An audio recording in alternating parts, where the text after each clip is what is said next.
Square वाले case के अंदर जब -1 कुछ माइनस का भी पॉजिटिव पुट कराए ना तो वो रिजल्ट हमें पॉजिटिव मिल जाता है। तो डोमेन में हम कुछ भी पुट कर सकते हैं, पॉजिटिव नेगेटिव जीरो जो मर्जी, ऑल रियल नंबर्स। लेकिन रेंज क्या होगी इसकी? रेंज में देखें तो अगर मैं माइनस की चीज़ें पुट करता हूँ तो हमें पॉजिटिव नंबर मिलता है, चाहे मैं माइनस कराऊँ चाहे मैं पॉजिटिव कराऊँ। पॉजिटिव नेगेटिव दोनों केस में हमें स्क्वायर की जो वैल्यू मिलती है वो पॉजिटिव ही होती है हमेशा। तो इसके अंदर क्या आएगा फिर? ज़ीरो आ सकता है, क्योंकि ज़ीरो आया तो उसके इसमें ज़ीरो पुट करें ज़ीरो ही आ जाना। और इसने कहाँ तक जाना है? पॉजिटिव इन्फिनिटी तक, नेगेटिव का कुछ नहीं आने वाला इसमें। ये इसकी रेंज है। अब मैं आपको एग्जांपल देता हूँ। मेरे पास एक फंक्शन है ये वाला, ये है मेरे पास x² + 1। तो मुझे बताएं जी इसकी डोमेन क्या है और रेंज क्या है।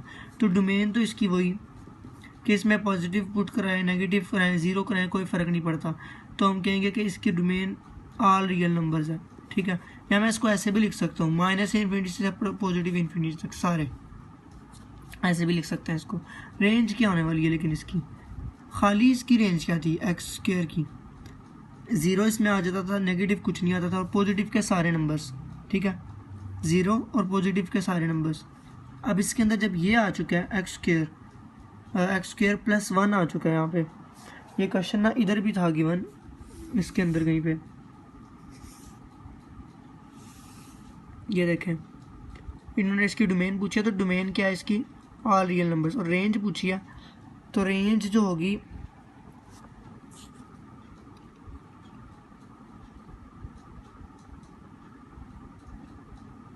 रेंज कहाँ गई? इसके अंदर रेंज इसकी यहाँ से ऐसे निकलेगी। इसके अंदर क्या पुट कराएं? ज़ीरो पुट करते हैं सब फॉर एग्जांपल। तो ज़ीरो के अंदर इस केस में तो ज़ीरो आ रहा था, तो हमने देख लिया ज़ीरो से लेकर इन्फिनिटी तक है। इसमें जब ज़ीरो पुट कराएंगे तो क्या आएगा? ज़ीरो तो आएगा नहीं, ज़ीरो हो जाएगा ये, और ये +1, यहाँ वाला जो 1 होगा ना वो इधर आएगा, क्योंकि ज़ीरो पुट कराने पर आंसर हमें पूरे का 1 मिल रहा है। इसका पूरे का आंसर हमें 1 मिल रहा है, तो 1 आएगा इधर, प्लस इन्फिनिटी तक चलेगा ये, ठीक है। ज़ीरो क्यों नहीं आ रहा? क्योंकि अगर हम ज़ीरो पुट करा रहे हैं, अगर फॉर एग्जांपल हम -1 पुट कराते हैं ये सोच के कि इसकी कटिंग हो जाएगी, तो कटिंग नहीं होती। -1 पुट कराने पे ये स्क्वायर लेंगे तो पॉजिटिव 1 हो जाएगा, वो 2 हो जाएगा, वो भी इस इन्फिनिटी में इंक्लूड है। जब ज़ीरो पुट कराते हैं तो यहाँ पे हमें रिजल्ट मिल रहा है 1। इसी तरह मैं एक और एग्जाम्पल देता हूँ। मेरे पास ये है x² - 1, ठीक है। तो इसकी डोमेन क्या होगी?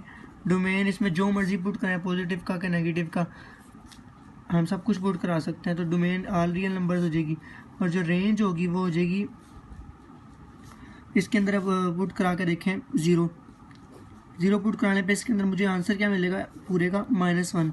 तो -1 से लेके फिर उसके बाद इन्फिनिटी तक चलेगा ये।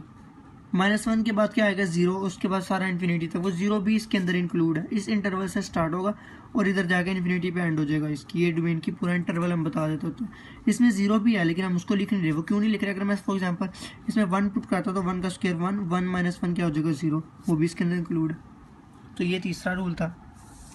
फिर उसके बाद चौथी चीज़ ये है कि हमारे पास कोई फंक्शन जो है ना वो इस फॉर्म में लिखा होता है, f(x) = 1 बाय, या चले कह लें 3/x - 1, ये है, ठीक है। अब इसके अंदर मैं क्या पुट कराऊँ? डोमेन है ये, क्या पुट कराऊँ? तो नीचे 0 बन रहा है। 1 अगर x की जगह मैं रख दूँ ना, तो 1 रखने पर 1 - 1 क्या हो जाएगा? 0 बन जाएगा ये, और 3/0 वो इन्फिनिटी में चला जाएगा। तो मेरी क्या होगी? इसके अंदर डोमेन ऑल रियल नंबर्स होगी, लेकिन उसमें से हम एक चीज़ माइनस कर देंगे। वो क्या? यहाँ पे +1 रखने से +1 को मैं इसमें से माइनस कर दूंगा। ये इसकी डोमेन है, ठीक है। ये डोमेन निकालने का तरीका है। अब एक और फंक्शन देखते हैं। फॉर एग्जांपल मेरे पास ये वाला फंक्शन है f(x) = 1/x², ठीक है। अब इसकी डोमेन क्या है? डोमेन में मैं सब कुछ पुट कर सकता हूँ। क्या पुट करूँगा तो काम ख़राब होगा? इस 1/0 कैसे बनेगा? इसके अंदर का मैं 0 पुट कर दूंगा, तो फिर डोमेन में मैं कहूँगा कि all real numbers accept, minus कर दिए 0 को, 0 के अलावा ऑल रियल नंबर्स। और रेंज कैसे निकालनी है? रेंज निकालने के लिए ऐसे फंक्शन की हम उस वैल्यू को माइनस करेंगे इसकी रेंज में से जो +1 पुट करने पे आती है। वो कैसे निकालेंगे? ये 3/x/1 को ना आपने एक नंबर r के इक्वल लेट करना है, r, ठीक है। उसके बाद x की वैल्यू निकालनी है आपने यहाँ से। तो कैसे निकलेगी? 3 = xr - r, और x = ये एक्स निकाल लिया ना, तो ये आर उधर चला गया, 3 + r, इसके साथ आर है, x is equal to 3 + r/r, ये आ गया इसका आंसर। अब इसके अंदर देखेंगे आप क्या पुट कराएंगे तो आपका काम ख़राब हो सकता है, ज़ीरो आ सकता है नीचे। अगर मैं इसके ऊपर ज़ीरो ही पुट कराऊंगा तो फिर जाके क्या होगा, ये जो फॉर्म होगी ना वो 1/0 वाली, यानी कि इन्फिनिटी वाली फॉर्म बनेगी। तो फिर मैं क्या करूँगा, रेंज लिखने के लिए लिखूँगा ऑल रियल नंबर्स, उसमें से माइनस कर देंगे हम ज़ीरो को, क्योंकि इसके अंदर ज़ीरो आ रहा था। ठीक है, अगर अभी भी समझ नहीं आई तो एक दफ़ा दोबारा देखें। ये एग्जांपल थी मेरे पास, इसके अंदर मैंने पुट करवाया, सब कुछ पुट करवा सकता हूँ, लेकिन अगर मैं 1 पुट कराता हूँ ना तो ये 1 - 1 0 बन जाता है। तो इसलिए मैंने इसकी डोमेन में से all real numbers accept minus कर दिया +1 को। अब रेंज निकालने के लिए इसको मैंने इक्वल किया आर के, ठीक है, और उसके बाद मैं एक्स की वैल्यू निकालूंगा। यहाँ पे जो भी इसके अंदर वेरिएबल होगा ना उसकी वैल्यू निकालेंगे, तो ये उधर मल्टीप्लाई होगा जाके, उसके बाद ये उधर चला जाएगा और एक्स के अंदर से ये आर नीचे आके डिवाइड हो जाएगा। तो फाइनल ये हमारे पास निकल आती है एक्स की वैल्यू। फिर उसके बाद एक्स की वैल्यू को रख के ना अब आपने इसके अंदर देखना है कि इसके अंदर इन्फिनिटी नीचे ज़ीरो कैसे बनता है। तो ज़ीरो ऐसे बनता है जब नीचे ज़ीरो पुट करवाएं तब बनता है। तो फिर रेंज में से ऑल रियल नंबर्स माइनस ये वाला ज़ीरो, ये रेंज का निकालने का तरीका है। एक और एग्जांपल जो हमने ली थी ऊपर ये वाली, इसके अंदर डोमेन क्या थी कि हम सब कुछ पुट करा सकते हैं, ज़ीरो नहीं नीचे पुट करा सकते। तो इसकी हमने अब रेंज निकालनी है, तो उसके लिए मैं क्या करूँगा, ये 1/x को ना 1/x को r के एक पर रखूँगा। अब r की मुझे x की वैल्यू निकालनी है, तो x के लिए मैं क्या करूँगा 1/r आ जाएगा यहाँ पे, ठीक है, और साथ ये x² की वैल्यू आई है, x की वैल्यू आएगी 1/r√, ठीक है, ये आ जाएगी x की वैल्यू। अब मैं इसमें क्या पुट कराऊँ कि इसका 1/0 बन जाए, इसमें r की जगह 0 ही पुट कराना पड़ेगा। तो फिर इसकी रेंज में इसकी डोमेन में से भी मैं क्या माइनस कर दूंगा, r-0, दोनों रेंज में से भी डोमेन में से भी 0 0 माइनस हो गया। लास्ट एग्जांपल दे रहा हूँ मैं, इसकी बुक में अगर कोई नज़र आ जाती तो मैं उधर से दे देता। जैसे ये वाला जो मैं अभी क्वेश्चन पूछा था ना आपसे, ये मैंने आपको दिखाया हुआ था, यहाँ पे पूछा भी गया था ये वाली क्वेश्चन कई जगह पे।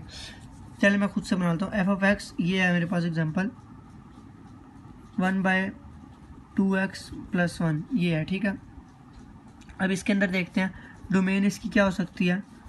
इसके अंदर मुझे ना असल में क्या बनाना है, नीचे 0 बनाना है। तो नीचे 0 इसमें तो कैसे बन रहा था जी कि सिंपल 1 पुट करने से नीचे 0 बन रहा था, इसमें 0 पुट करने से नीचे 0 बन रहा था। इसमें कैसे बनेगा तो नहीं पता चल रहा। तो फिर क्या करते हैं, 2x + 1 को 0 के इक्वल रखते हैं, x की वैल्यू निकालते हैं -1 और /2, ठीक है। तो ये पुट करने में इसके अंदर 0 बन जाएगा।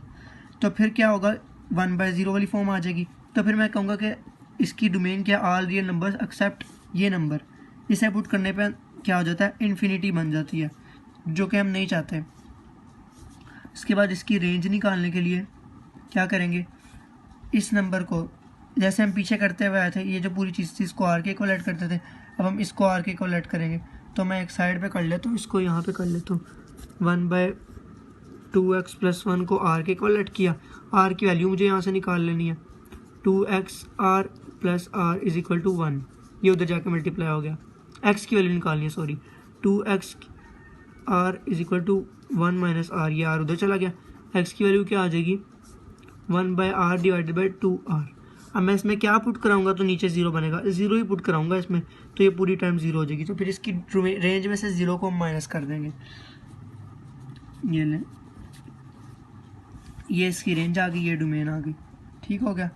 ये 4-5 किस्म की टाइप्स थी। उसके बाद एक क्वेश्चन ना बुक में आया हुआ है, उसको भी मैं डिस्कस कर लेता हूँ।